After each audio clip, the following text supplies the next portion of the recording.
Alors, toujours sur les TD3, donc nous allons attaquer l'exercice numéro 2. C'est un circuit RC tout simple. Ici, il manque le R là, pour la résistance. Ce sont des choses que vous avez déjà fait. Mais là, maintenant, on va exprimer les équations en Laplace. Alors, qu'est-ce que ça va donner ici?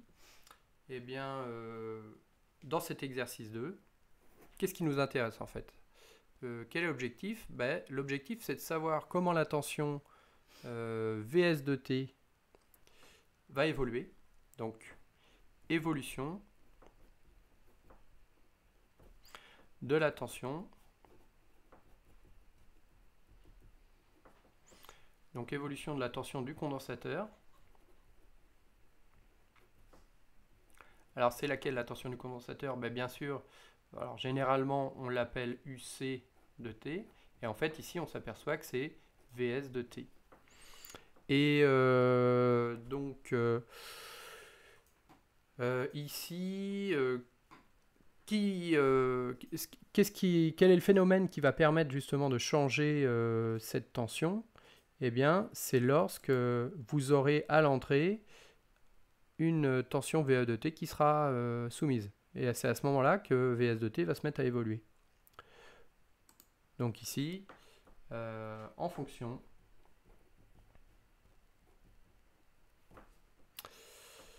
de VE de t, donc de la tension VE de t. Ok. Alors, qu'est-ce qu'on va faire? Eh bien, ici, on se retrouve avec quelque chose de très classique. On a la résistance. On a donc la tension aux bornes du condensateur, donc UC. Donc ici, c'est UR de T. On va prendre les petites lettres, hein. UC de T, et puis c'est tout. Donc là, en entrée, on a VE de T. Et la tension aux bornes du condensateur, on dit aussi que c'est Vs de T. Ici, le courant qui va dans le circuit, eh bien, on l'appelle I de T. Et si on avait quelque chose derrière, c'est-à-dire un élément ou quadripôle, vous avez vu ça en physique, les quadripôles, donc qui venait se placer derrière et qui exploitait la tension Vs de T, eh bien ici, nous, on va considérer que ce quadripôle a une impédance d'entrée infinie, donc le courant qui circule à la sortie, là, est nul. Alors, ce qui permet de dire que le courant dans la résistance est le même que celui dans le condensateur. Ça veut dire qu'ici, on va pouvoir écrire la chose suivante. Donc, tout simplement, on fait la loi des mailles. On fait la loi des mailles. Ici, cette loi des mailles va s'écrire V de t qui est égal à R fois I de t plus UC de t. Je laisse volontairement UC de t pour l'instant, on va voir après. Ici, qu'est-ce que je peux donner au niveau du condensateur? Donc, je peux écrire que I de t est égal à CD de UC de t sur dt. Voilà ce que je peux donner. Et grâce à ça, eh bien, j'ai déjà mon équation différentielle que je peux donner grâce à ces deux expressions. Donc je vais écrire tout simplement là aussi que VE de t est égal à R fois, donc I de t je le remplace par son expression, donc CD de UC de t sur dt, plus UC de t. Voilà l'équation différentielle. Comme je sais que Vs de t est égal à UC de t, eh bien ça me donne VE de t en temporel qui est égal à RC d de Vs de t plus Vs de t. Alors j'en profite, puisque je ne l'ai pas fait, pour dire que la condition initiale, ou les conditions initiales, sont nulles. Donc ça veut dire quoi? Ça veut dire que VE, alors je peux le dire aussi pour VE d'ailleurs, hein.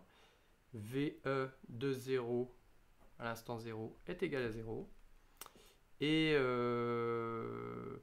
V, donc UC ou VS de 0 est aussi égal à 0. Ça veut dire que le condensateur est déchargé au moment où vous allez avoir l'apparition d'une grandeur sur l'entrée, VE de T. Voilà, condition initiale nulle. Ça nous permet d'appliquer justement la transformée de Laplace de manière simple. Donc là, ici, tout simplement, je reprends mon VE. Alors pour faire la différence, je mets grand VE de P. Et là, encore une fois, donc RC, là je vois une dérivée, P, VS de P, plus VS de P. Voilà, de la même manière, comme tout à l'heure, eh bien, je peux mettre VS de P en facteur. Donc ça nous donnera 1 plus RCP, et on voit arriver le résultat. Ici, qu'est-ce qu'on obtient maintenant? Eh bien, on cherche la transformée, la fonction de transfert h de p qui est égale à la sortie, le phénomène observé, Vs de p, sur l'entrée, le phénomène qui va justement créer une variation, créer un changement d'état au niveau du condensateur. Et donc ça c'est VE.